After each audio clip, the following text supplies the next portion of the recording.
Bien. Buenas tardes a todos y todas. Vamos a esperar también unos minutos para iniciar la clase. Todavía están entrando algunos compañeros. Bueno, ayer hemos definido ya la fecha de parcial, así que para que queden anoticiados y vayan agendando, el parcial va a ser el miércoles 30 de abril. Va a ser en el aula magna, es de manera presencial. Hola Cari, es de manera presencial, así que vayan agendando, ya estamos a casi un mes y van a entrar las primeras 3 unidades. Hola Emi, van a entrar las primeras 3 unidades, así que bueno, vayan agendando la fecha. El miércoles 30 Ay, no los escucho. de abril. Te escuchamos, Emi. ¿Vos no?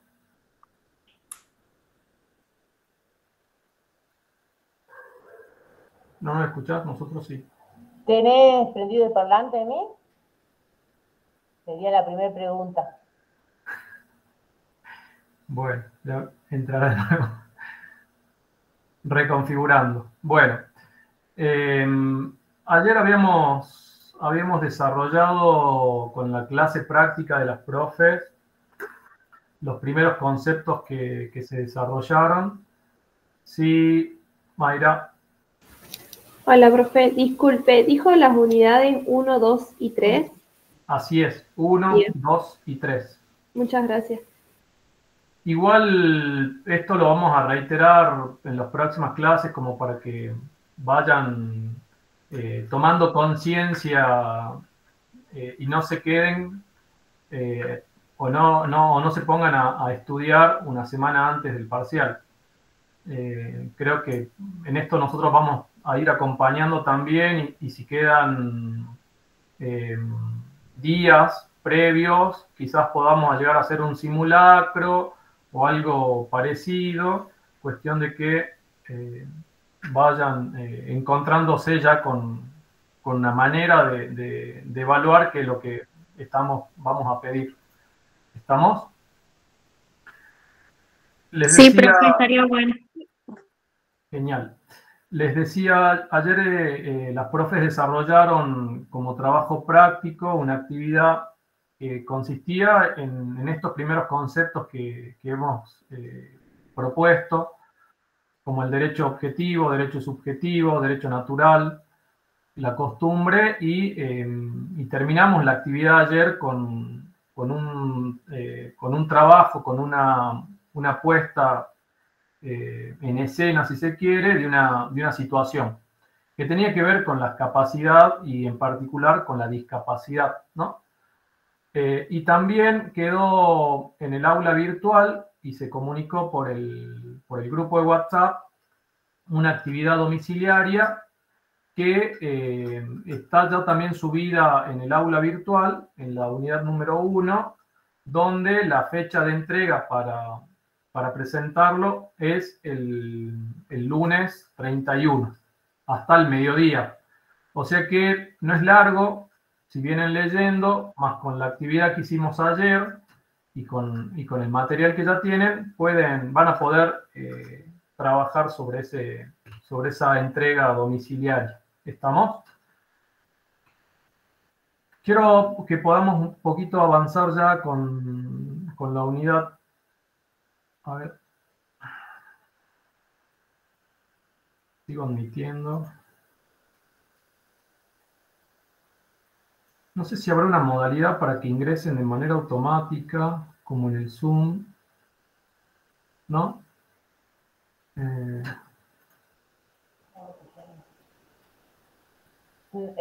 Salvo, la única alternativa es que ingresen con correos institucionales, la única manera que te permita. Bien. Claro. Como tiene una cuenta institucional que paga la universidad, solo pueden ingresar automáticamente quienes tengan correo institucional. Claro, bueno. Bien. Gracias, Cari. No vamos a poder como en el Zoom entonces. Bueno, habíamos quedado en este punto, ¿no? La clasificación del derecho, habíamos hecho una mención muy por encima. Quisiera ver si puedo llegar a reproducir y se escucha este videíto. Si no, vamos a avanzar sobre lo que ya vimos la clase anterior, en esto de derecho público, derecho privado, y cuál era el contenido o qué podíamos clasificar dentro del derecho público, alguna normativa. A ver, me dicen si se escucha, primero si se va a reproducir.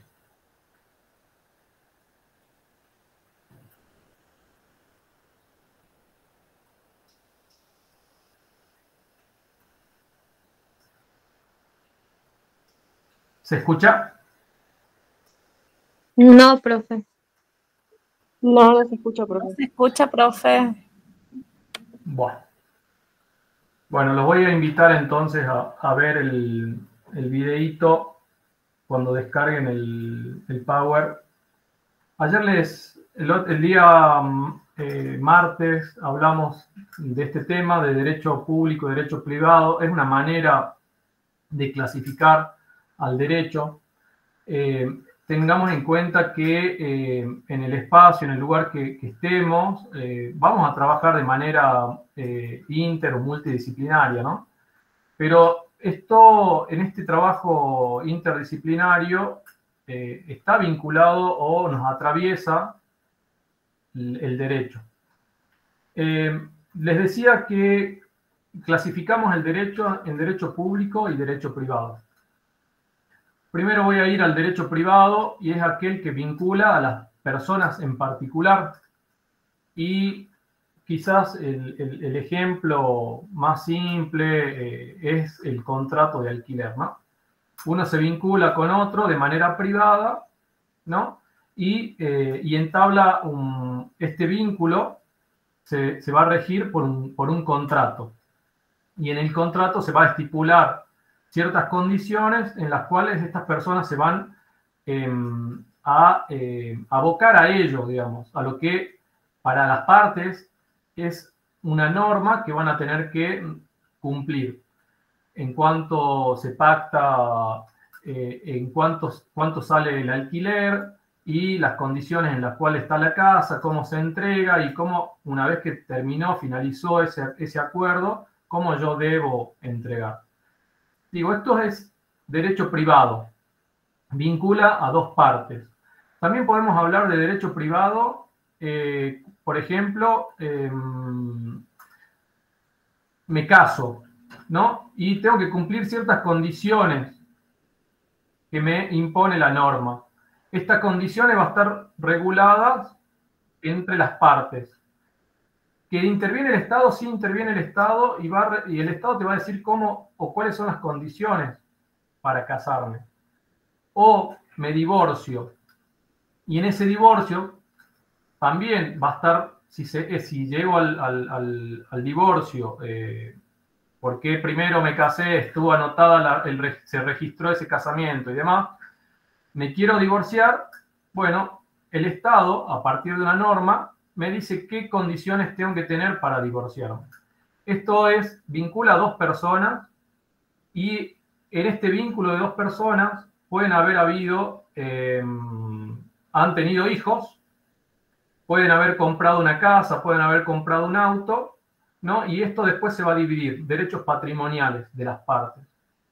Y acá también estamos hablando de un derecho privado que se va a solucionar en el ámbito judicial, pero donde intervienen dos partes, que tienen cada una de ellas intereses y bienes jurídicos que están en juego, que van, en el caso de divorcio, van a querer dividir y cada uno quedarse con una parte en relación, digamos, a lo que hayan adquirido en conjunto.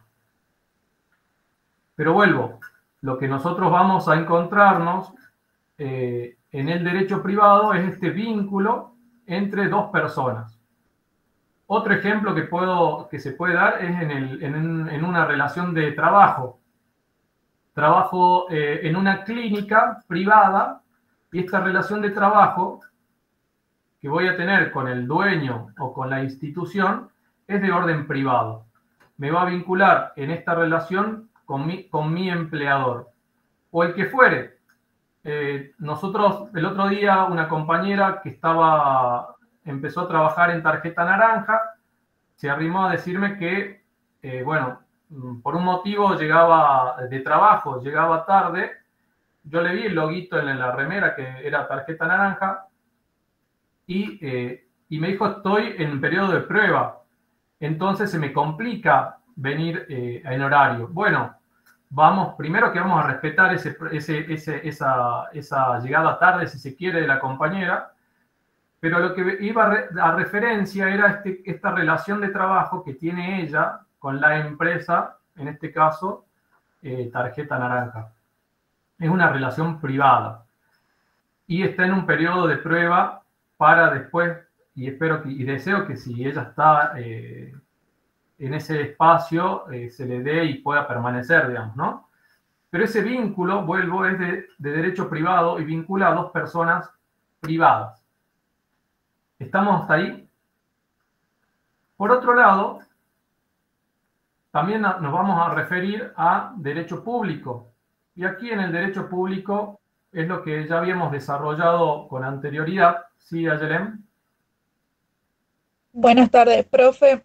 Con respecto al derecho privado, usted cuando dice dos partes, ¿siempre sería la persona, la empresa o en una persona y otra persona? Es así, puede ser personas, sujetos humanos. Yo digo, yo voy a alquilar mi casa, ¿no? Y voy a entablar este vínculo con otra persona. Sí. Dos sujetos humanos.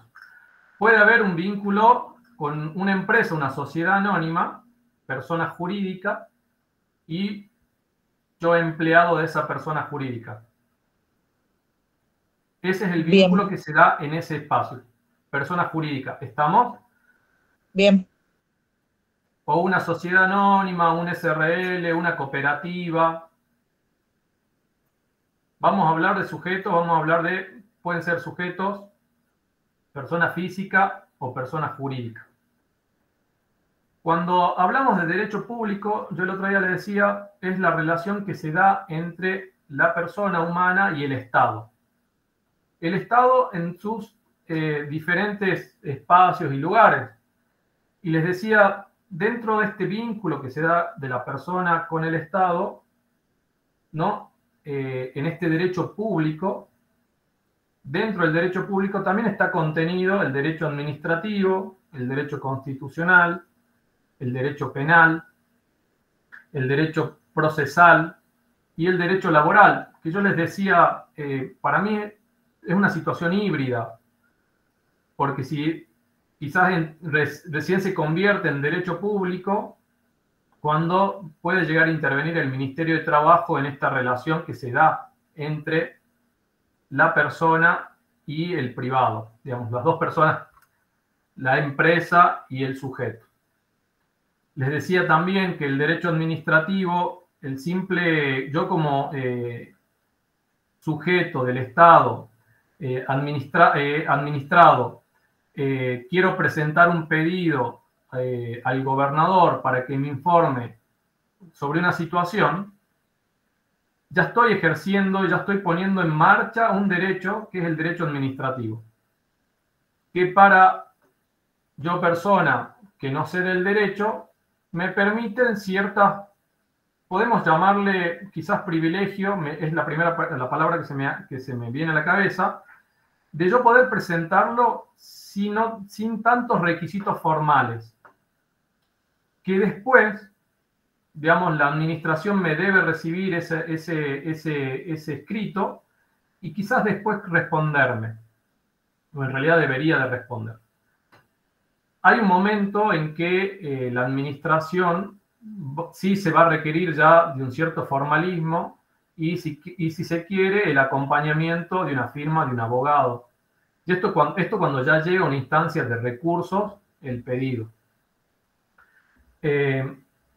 Yo también les decía, si yo trabajo en la administración y me sancionan o inician una investigación para sancionarme, y me ponen en conocimiento de esa investigación para yo ejercer mi derecho de defensa, y estamos hablando dentro de la administración, esto también es derecho administrativo. Y tiene si se quiere, una base constitucional, que es el artículo 18 de la Constitución, que tiene que ver con un debido proceso, de cómo se lleva adelante, ¿no? El derecho a defensa que yo tendría para ejercer ante una situación, de responder. También hablamos de derecho público y hablamos de derecho constitucional. Y les decía, bueno, el derecho constitucional debe ser entendido, ¿no? Como este derecho que regula las instituciones del Estado. Regula las instituciones del Estado y regula la convivencia. Y cuando habíamos hablado de generalidad, ¿se acuerdan en las normas? ¿No? Partimos desde esa norma primigenia, la Constitución, para hablar sobre, en lo general, cómo nos va a regular en la convivencia en sociedad. En la Constitución, vuelvo con esto, tenemos derechos, tenemos obligaciones, tenemos acciones, y también está, en la Constitución encontramos los poderes del Estado. La Constitución regula, en algún sentido, cómo los poderes del Estado están constituidos y cómo funcionan. También dentro del derecho público tenemos el derecho penal, que es el que va a regular, ¿no?, las conductas, los delitos de las personas. Estos delitos se les llama o se los denomina tipos penales. Si yo cometo ayer damos un ejemplo en relación a un compañero que no entendía esto de, o no terminaba de cerrarle la idea entre derecho natural, derecho positivo y la norma, y le daba el ejemplo de entrar al aula, patear el banco, o entrar al aula y agarrar un arma y disparar, digamos, ¿no? Y en eso decía, bueno, si la persona mata, va a tener una sanción, va a tener una condena por la acción. Esta acción de matar a otro, ¿no?, es un tipo legal y que va a tener una condena de 8 a 25 años, dependiendo cómo se dieron las circunstancias y la gravedad de ese delito. Y les decía también en la clase anterior, el derecho penal necesita, para que el Estado intervenga como derecho público, quizás esa situación en concreto, un hecho público que genera un daño, y el Estado necesita que haya una reparación social sobre esa situación. Les daba el ejemplo quizás de la situación que se vio en Ciudad de Nieva con el supermercado. Bueno, hubo personas que fallecieron y producto de esto se abre una investigación y se busca, o lo que va seguramente pretender buscar, encontrar el fiscal, el que está investigando, es quien puede haber cometido delito. Por supuesto que hay varias situaciones que se pueden plantear en una investigación. Pero al contrario de ello, también yo les decía, hay una instancia que puede intervenir el derecho penal, sí, pero necesita el impulso del quien es víctima. Y damos un ejemplo, y también una de las compañeras aportó un ejemplo, digamos, la violencia intrafamiliar dentro de la casa. ¿Qué pasa si esa persona no denuncia? Bueno, el Estado ahí no va a poder intervenir. Y yo los ponía ahí entre paréntesis también, y les decía, ¿y qué pasa si ustedes ya como agentes de la salud, en un puesto de salud, llega una situación de este tipo? ¿Qué tipos de protocolos hay, ¿no? ¿Qué tipo de reglamentación hay que si intervienen, hace intervenir o no a un juzgado? En el caso de que haya menores y no haya situaciones, no haya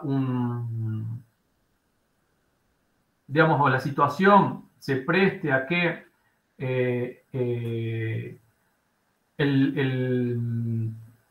no me sale, el padre, la madre, el referente que esté al cuidado, no quiera hacer la denuncia, bueno, ante esto hay un protocolo, ¿no? Hay una obligación de la gente de poner en conocimiento. ¿Por qué? Porque el resguardo es mayor. Ya vamos a ver, cuando veamos sujetos los sujetos en situación de vulnerabilidad, en la unidad número 5, ¿por qué los menores tienen una protección mayor? ¿Y por qué en una situación compleja que se puede dar, se procede de una cierta manera? No sé si alguno de aquí es docente, puede ser docente ya de un colegio primario quizás, y que haya vivido una situación de violencia o que hayan detectado una situación de violencia con un estudiante menor de edad en el colegio. Si esta situación, y los llevo, los ubico en ese espacio, bueno, hay un protocolo en los colegios para ver cómo se encara esa situación. Y hay que hacer denuncias, digamos. Cada colegio tiene un libro de acta y en ese libro de acta se asienta toda la situación que se ha vivido para luego poner en conocimiento a la supervisora, al ministerio, ¿no? Y tiene un paso administrativo, ¿no? Eso es derecho administrativo, para llegar quizás a que un fiscal investigue, ¿no? Digo, cómo una situación puede ir de la mano con diferentes normativas y que esté vinculada para llevar adelante un proceso. ¿Estamos hasta ahí? Por otro lado, también parte del derecho público, hablamos del derecho procesal, y es este conjunto de normas que nos ayudan o nos guían de cómo se lleva adelante un proceso. ¿Qué plazos fija la norma para contestar una demanda? ¿Qué requisitos tengo que tener yo al momento de hacer una demanda? ¿Y qué tiempos? ¿Y cuánto tiempo también tiene el juez, ¿no?, para resolver? Todo esto está en un código procesal. Y ustedes se preguntarán, ¿para qué me sirve esto? Esto es como, la idea, es como que ustedes puedan salir al finalizar el cursado, encontrarse con una idea del derecho y si están dentro de un proceso, sepan dónde están ubicados dentro de un proceso, valga la redundancia, y por ahí intuir o llegar a leer que en el caso del derecho procesal, el procedimiento, que van a tener plazos para presentar. Por ejemplo, ustedes se reciben, hacen alguna especialización que les permita la carrera y se inscriben para ser peritos, ¿no? Porque les permite y pueden llegar a esa instancia. Y de repente les llega un expediente para hacer un análisis, estudio sobre una situación y el juez le dice, una vez que usted se haga cargo de este expediente, tiene 10 días para elaborar la pericia. Bueno, ese plazo lo estipula el juez y ese plazo procesal está contenido dentro de este derecho procesal. ¿Para qué?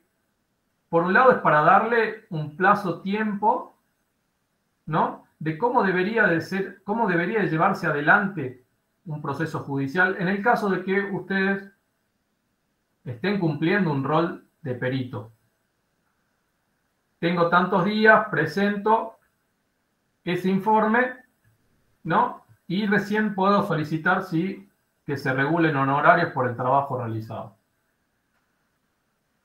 ¿Qué pasa si ese plazo no lo cumplo? Bueno, puede venir cualquiera de las partes y solicitar, por favor, al no haber cumplido, que se designe un nuevo perito. ¿Qué pasa si puede ser que la parte insista en que se haga y no se presenta y no se presenta? Bueno, uno puede pedir sanciones por el incumplimiento.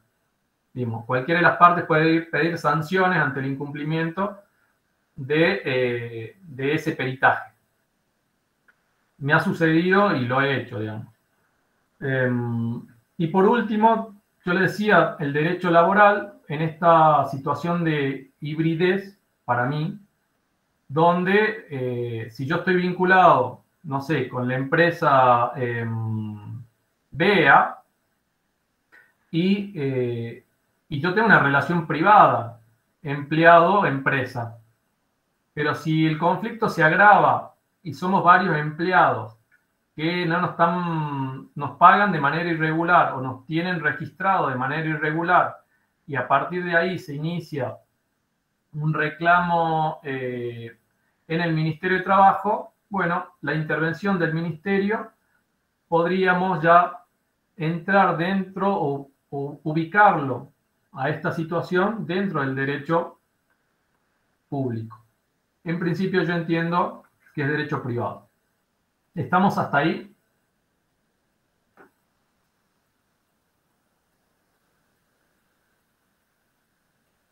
Sí, profe. También tenemos, perfecto, también tenemos, por otra parte, el derecho internacional, que también puede ser público o privado. Y acá el derecho internacional, fuera de la normativa que regula, sí, Celeste. Profe, yo quería ver si interpreté bien. Por ejemplo, el derecho privado vendría a ser todo lo que conlleva a la relación entre dos personas. Usted decía, ya sea persona o un establecimiento jurídico, pero que no tiene que ver el Estado. En cambio, el derecho público es todo lo que tiene que ver el Estado. Dos cuestiones. Perfecto, Celeste. El público, vuelvo con esto, el público te vincula a vos y al Estado. A mí y al Estado. A cualquier persona con el Estado. El derecho privado vincula a dos sujetos. Pueden ser públicos o pueden ser personas físicas o personas jurídicas con una persona. Y acá no interviene el Estado en el privado. Yo les daba el ejemplo quizás más palpable, el contrato de alquiler. Vos alquilás la casa, quizás alquilás la casa donde vivís. Bueno, ese vínculo que vos tenés con el dueño de la casa es derecho privado. Es lo más simple. ¿Se entendió? Sí, profe, gracias. Después también les decía, podemos hablar de derecho internacional y es esta rama de derechos que regula a los estados, ¿no? Y también regula, tenemos un derecho internacional público y un derecho internacional privado. El público es el que vincula las relaciones de los distintos estados y organizaciones internacionales. El derecho internacional privado vincula a las relaciones de las personas que puedan llegar a estar en distintos estados. Yo estoy en Argentina y, por ejemplo, Mayra está en Italia. Va a depender el conflicto que yo tenga con ella, ¿no? Y que el domicilio de cada uno de nosotros para ver qué derecho se aplica, cuál es el primero el conflicto, ¿no? Y ver qué derecho se aplica. Por ejemplo, yo tengo un terrateniente, tengo bienes aquí en Argentina, también tengo bienes en Uruguay, también tengo bienes en Brasil, tengo bienes en Colombia y me muero. Mis herederos van a iniciar el juicio sucesorio y van a querer ver qué pasa con los bienes de Uruguay, qué pasa con los bienes de Brasil, qué pasa con los bienes de Colombia. ¿Cómo se resuelve ahí? Primero, veremos la legislación argentina y vamos a resolver con los bienes de Argentina, ¿no? ¿Para quiénes van? ¿Qué pasa con los otros bienes?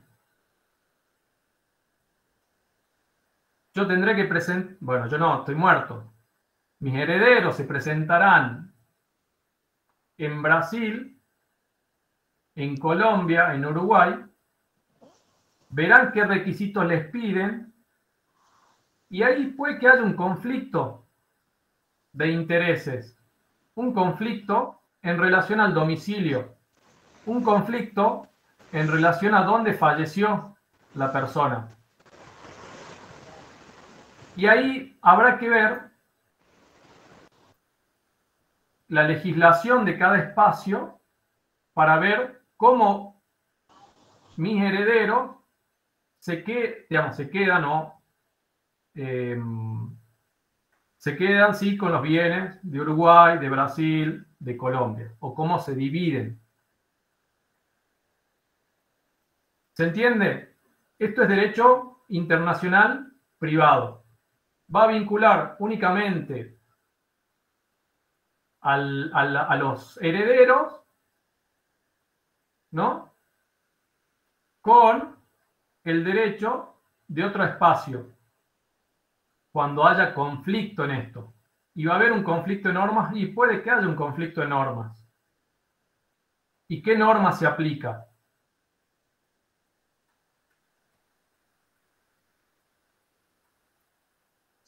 ¿Qué norma se aplica, Emi?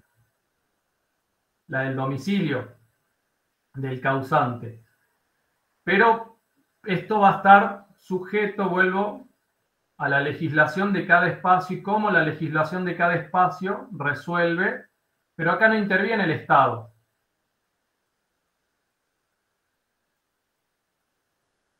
¿Se entiende hasta ahí? Vuelvo, no quiero... ¿Sí?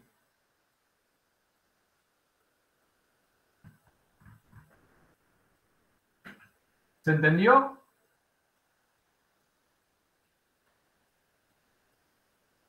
Sí, profe. Gracias, Mayra. Profe, Bien. le hago una consulta. Ahí Sí. dice también que se da por hechos acaecidos en diferentes estados. Por ejemplo, si yo hago un viaje, no sé, a Chile y sufro, no sé, algún robo o accidente en ese lugar, ¿vendría a ser también derecho internacional privado? O sea, que interviene una persona, por ejemplo, no sé, que interviene una persona de ese país, digamos. Exacto. Ahí hay un conflicto, digo, ahí se puede entablar un conflicto de intereses. Un conflicto en la norma. Vos no tenés domicilio en Chile, pero el hecho ocurrió en Chile. Vamos a ir a la legislación chilena para ver cómo vos podés intervenir. Si tenemos un mismo criterio, hay una investigación, ¿no? Penal ponele que sufriste un daño, ¿no? No algo grave, un daño. Bueno, veremos que sea un daño donde tenga que intervenir el Estado, ¿no? Por decir, un hecho policial, un robo. Se encontró al ladrón.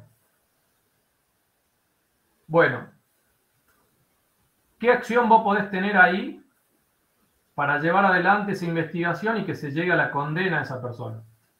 Vos fuiste a un hotel y llevabas joyas de millones de dólares, porque te gusta viajar con tus joyas de millones de dólares, y te robaron eso. Bueno, ¿qué acción vos tenés ahí cuando vos no tenés domicilio ahí? Eso es un conflicto de norma, porque tu domicilio está en Jujuy. Ahí es que ver cómo la legislación resuelve y cómo vos vas a intervenir, vas a actuar en ese espacio no teniendo domicilio. ¿Se entiende? Ahí es donde vamos a hablar de derecho internacional en ese conflicto de normas. Sí, profe, se entiende. ¿Y qué norma va a prevalecer sobre la otra? Es interesante el tema, digamos, pensar cómo se puede resolver cada situación. No sé, traslado de menores. El papá vive en Chile, la mamá vive en Argentina, y de repente hay un acuerdo y ese acuerdo no se está cumpliendo. Y ese acuerdo se firmó en Argentina. ¿Tiene valor ese acuerdo allá en Chile? Profe, una consulta. Sí, Celeste. Por ejemplo, en el ejemplo que estaban dando, va a depender del tratado internacional que hayan hecho entre algunos países para que se haga válido el derecho, póngale de un, no sé, de un turista o de alguien que no corresponde a ese país, que no reside Hay en ese país. Hay acuerdos internacionales y hay acuerdos entre países de cómo llevar adelante convenios, de cómo llevar adelante ciertas situaciones.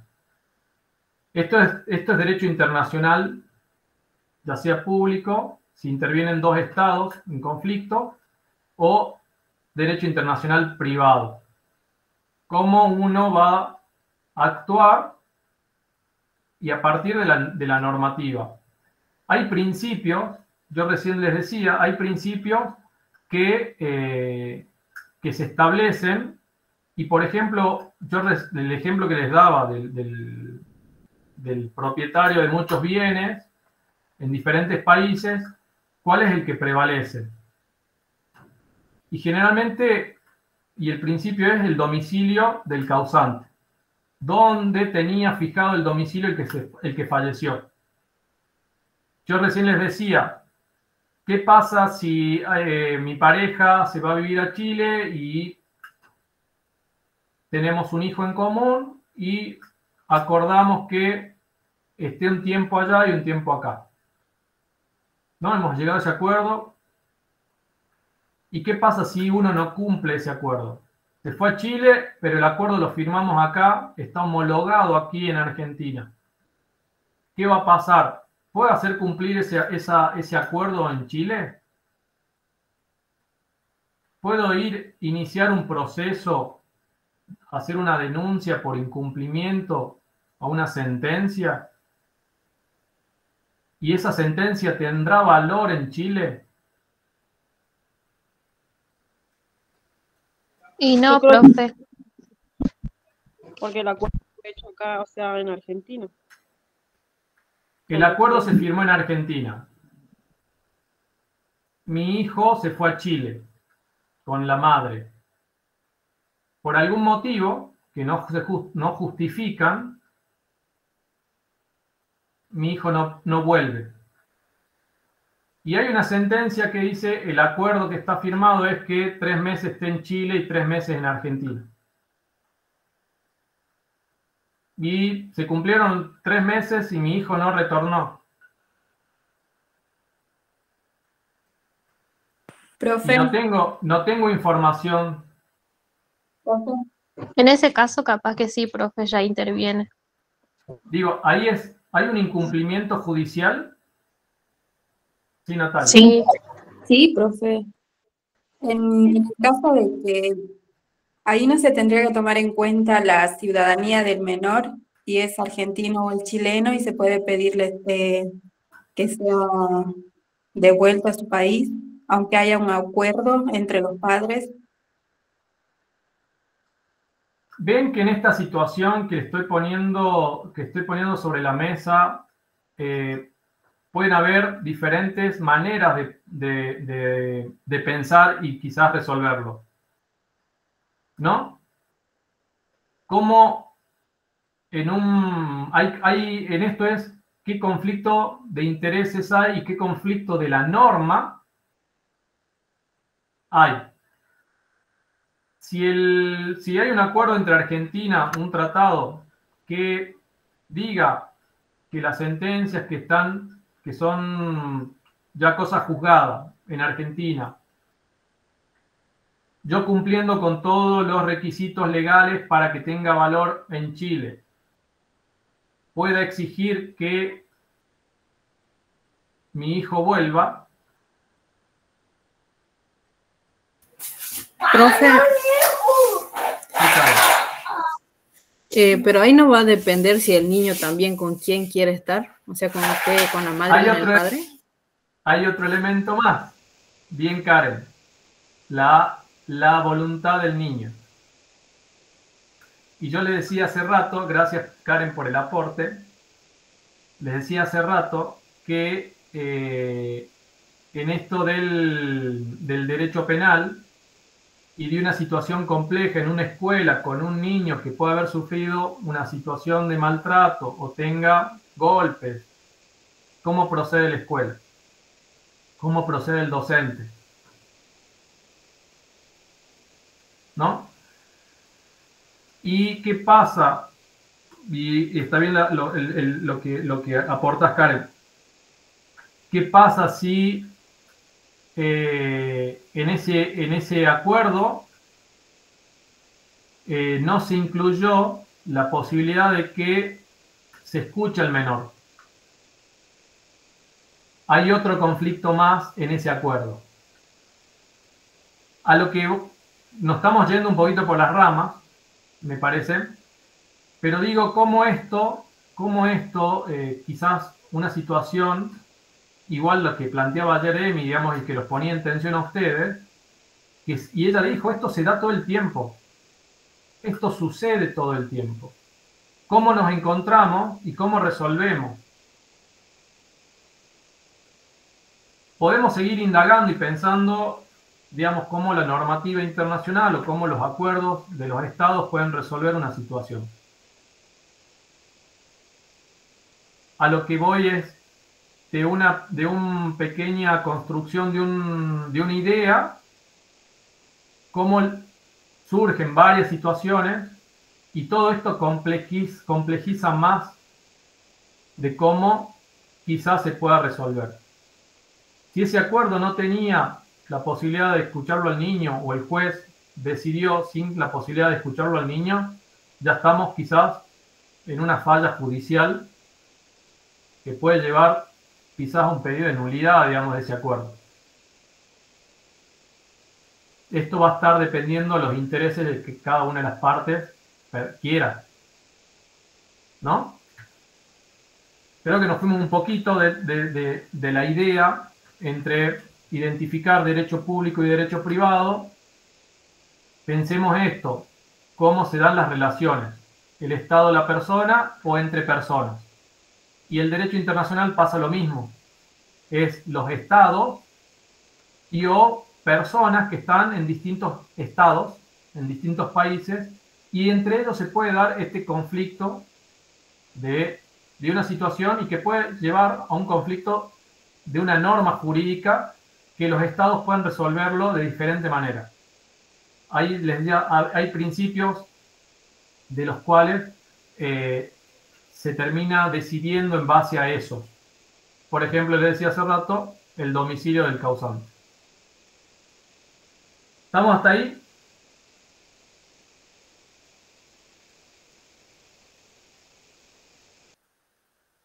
Sí, profe. No le voy a pasar el videito persona física, persona jurídica, es a modo, los videitos es a modo de introducirnos en el tema. Vamos a ir directamente a la teoría. Cuando hablamos de personas, el criterio que venimos teniendo como Estado es pensar en el derecho ya internacional, en los convenios, tratados y convenciones de cómo se fue definiendo a la persona. Yo les marqué acá con amarillo tanto la Declaración Universal de Derechos Humanos, la Declaración Americana, el Pacto San José de Costa Rica, el Pacto Internacional de Derechos Civiles y Políticos, y también la Convención de Derechos del Niño, habla sobre persona humana. Vamos a tener este concepto en la referencia que está tanto en el texto de lectura como acá en el Power. Antes, en el Código Civil de Vélez, se identificaba a persona, ¿no? Solamente el término. Y ahora con el Código Civil nuevo, vigente en 2015, desde 2015, ya hablamos de persona humana, ¿no? Y va en línea con los tratados que dice que es reconocer a todo ser humano por el solo hecho de ser tal, es persona en el orden jurídico. No es el ordenamiento jurídico que otorga la personalidad, sino que la reconoce. Reconoce como persona humana, ¿no? A todo ser. Cuando hablamos de persona física, la calidad de persona y capacidad de persona la adquirimos al momento de nacer. Y ayer hablábamos el reconocimiento, ¿no? A las niñas, niños, adolescentes, a las personas con discapacidad, ¿no? Personas sujetos de derecho. Vamos ya a identificar e ir en ese sentido. Yo les decía recién, la persona por nacer, ¿no? Y que nace, la persona por nacer, perdón, que está todavía en el vientre, si bien al momento de la concepción ya adquiere derechos, eso queda sujeto, esa situación va a estar sujeta a que nazca con vida. ¿Por qué? Porque ese hecho de nacimiento puede otorgar nuevos derechos o no si nace con vida. Y les llevo al ejemplo de una sucesión, vuelvo con eso. Yo dejo en un testamento que todos mis bienes lo va a adquirir la persona por nacer. Si nace viva, va a adquirir esos bienes. Cuestión de que X persona queda embarazada y transcurre los 9 meses de embarazo y ya quizás están pensando en la cantidad de bienes que puede llegar a adquirir del proceso sucesorio. ¿Qué pasa si nace muerta? No nace, no adquiere. No adquiere esa sucesión. Entonces, a lo que voy es, la persona física, si comienza de su capacidad o su calidad de persona con la concepción, según el gameto femenino y masculino, transcurre los 9 meses. Si nace con vida, adquiere. Si no nace, fallece, muere, o nace muerto, no adquiere bienes. La persona física se refiere, como dice, al individuo humano, ¿no? Con capacidad para adquirir y contraer obligaciones. Esta persona está protegida, ¿no? Con derechos fundamentales reconocidos tanto en la Constitución como en los tratados. Pero esta persona, vuelvo con esto, adquiere capacidad, adquiere o es reconocida como persona física, persona humana con la concepción, pero esa concepción, esa situación, vuelvo con esto, queda sujeta al nacimiento. En cambio, la persona jurídica, hablamos de una entidad que es creada, que es reconocida por la ley como sujetos de derechos y obligaciones, pero se separa o se diferencia de los miembros que la constituyen. Por ejemplo, una sociedad anónima, una cooperativa, que cada una de ellas tiene características propias. La persona jurídica adquiere esa capacidad cuando recién es constituida, a diferencia de la persona humana que la adquiere al momento de la concepción. ¿Se entendió?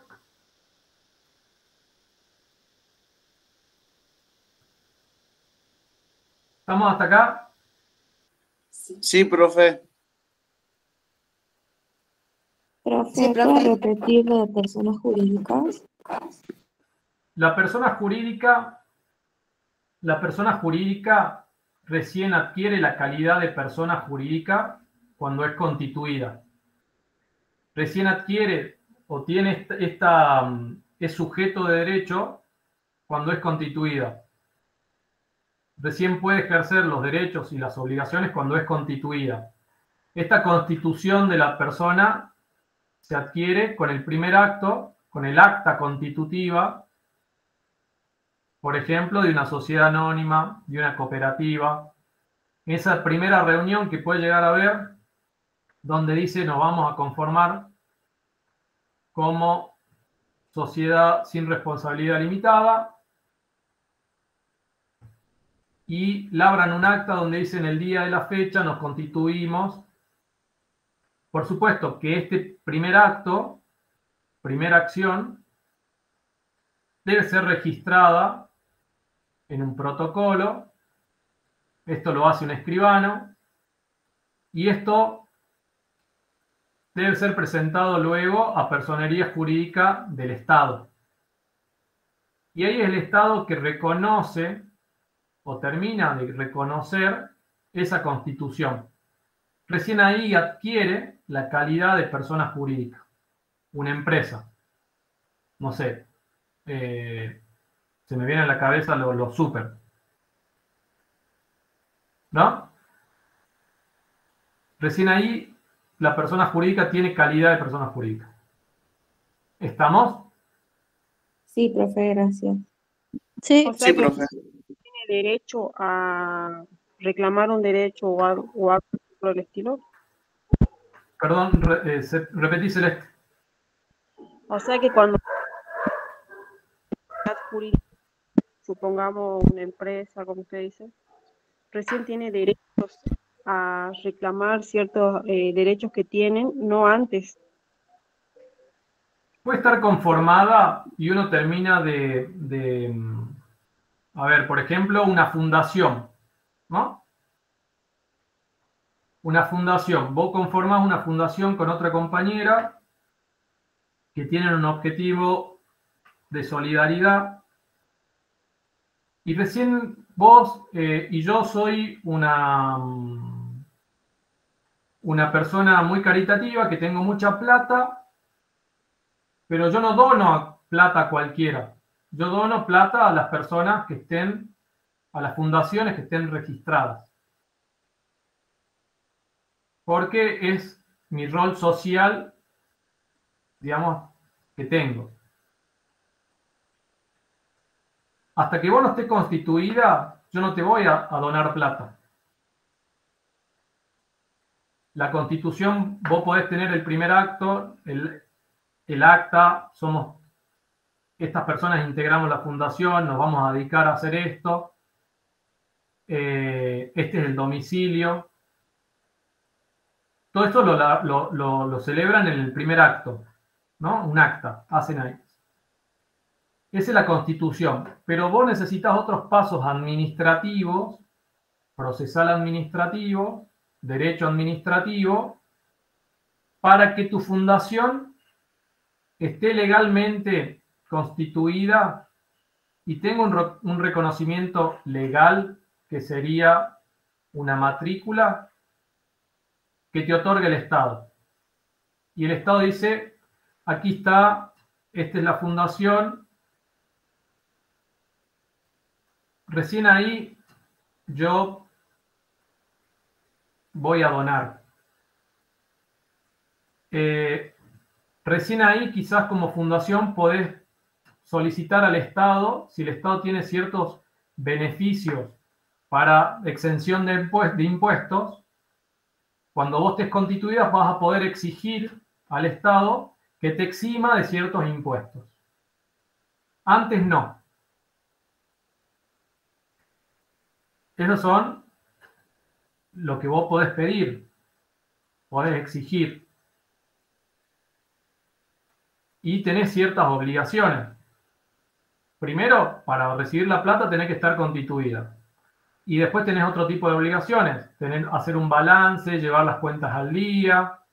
El destino de la plata debería estar abocado a lo que estaba previsto y no otra cosa.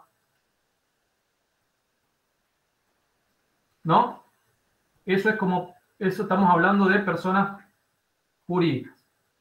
¿Estamos? Ahí vos recién cuando estés constituida vas a poder, sos sujeto de derecho y vas a poder solicitar.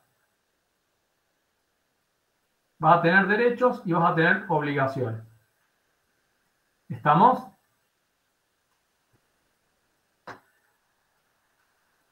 Y por último, vamos a hablar sobre capacidad y discapacidad. Y les decía que cuando hablamos de discapacidad, y ayer también esto con el trabajo que se hizo y la interpelación de Emi hacia ustedes, en incluir, no incluir, ¿no? En ese juego que se dio y de tensión, es cómo el Estado, cómo la norma, ¿no? Receta el tema de capacidad y discapacidad. Para el Estado, todas las personas humanas gozan de una aptitud para ser titulares de derechos y obligaciones y deberes jurídicos.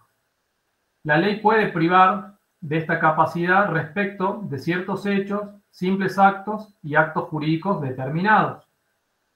Cuando hablamos de limitar, es ante ciertas situaciones, ¿no? que el Estado se inicia un juicio y a una persona se le puede nombrar un curador.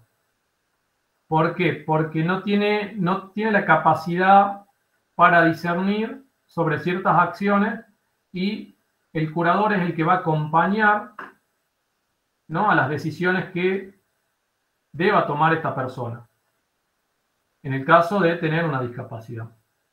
El Código Civil se inscribe en esta tradición humanista, si se quiere, y junto con los tratados internacionales de derechos humanos reconoce a todo ser humano como persona sin distinción de cualidades o accidentes.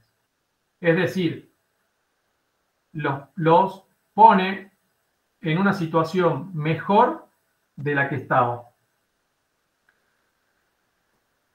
Hay un cambio de paradigma en esto. Se pasó de un modelo de sustitución de la toma de decisiones a un modelo, ¿no? de asistencia en la toma de decisiones. También esta ley, la 24091, cuando desarrolla, primero es definir qué entiende por discapacidad, y dice que toda persona con discapacidad es toda aquella que padece alguna alteración funcional, permanente, prolongada, motora, sensorial o mental, que en relación a su edad a su medio social lo implique, y implique desventajas considerables y quizás también su entorno social, su entorno familiar.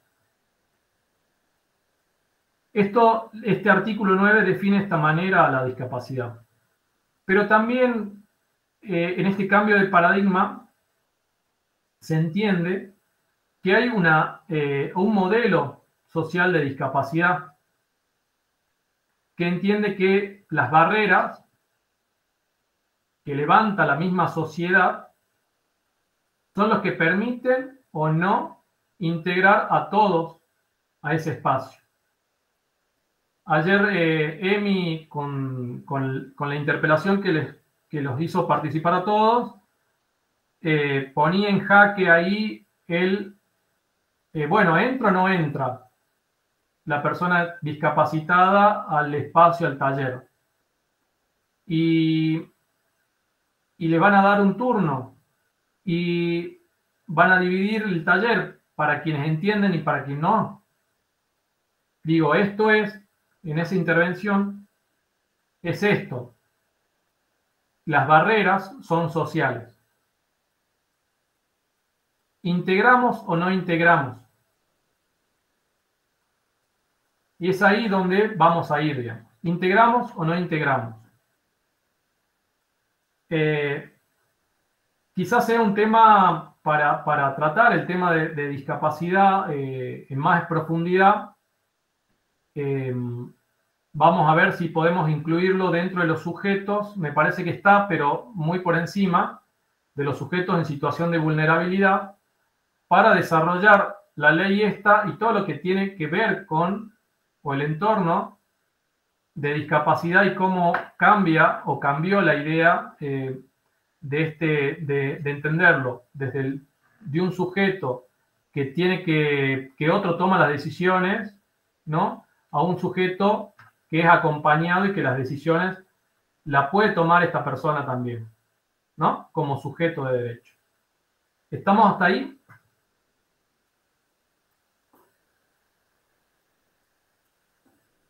Sí, profe. Sí, profe. Sí, profe.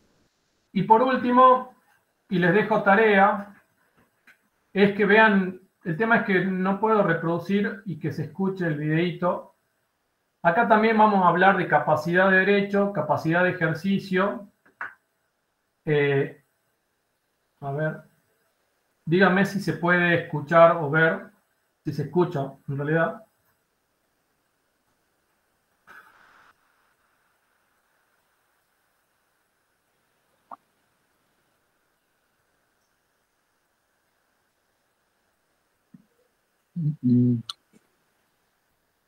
¿No? No, profe. No, no se escucha. No, profe. Capaz Bien. que se lo pone desde YouTube directamente, por ahí se escuche. Sí, tendré que buscar el videíto para compartirlos. Bueno, pero les dejo tarea. Les dejo tarea que vean esta última proyección para que podamos el día martes quizás arrancar con esto y continuar con la unidad número 2. ¿Estamos? La unidad número 2, a ver.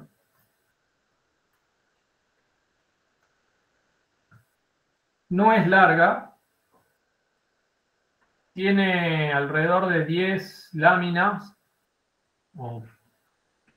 del Power para proyectar. Así que esa creo que vamos a terminar el día martes con la unidad número 2. Quizás nos extendamos 1h30 el martes para poder terminar. El miércoles 2 de abril no hay clases, Día de Malvinas. El jueves 3 van a tener una actividad domiciliaria, no va a haber clases de manera virtual. Y recién nos encontraríamos el martes siguiente, a ver, el martes 8, de manera virtual nuevamente. ¿Estamos? Vamos a dejar la actividad en el aula virtual del día jueves Y ya recuerden, el día lunes tienen que presentar el trabajo domiciliario que arrancamos ayer con la propuesta de las profes. Tienen para presentarlo hasta el día lunes al mediodía. ¿Estamos? Y para los 81 que somos conectados, el parcial es el 30 de abril, miércoles 30 de abril, a las 2 de la tarde, y ahí vamos a evaluar en el aula magna. Van a entrar las primeras 3 unidades. ¿Estamos? ¿Y algo más que me estoy olvidando, Cari? No.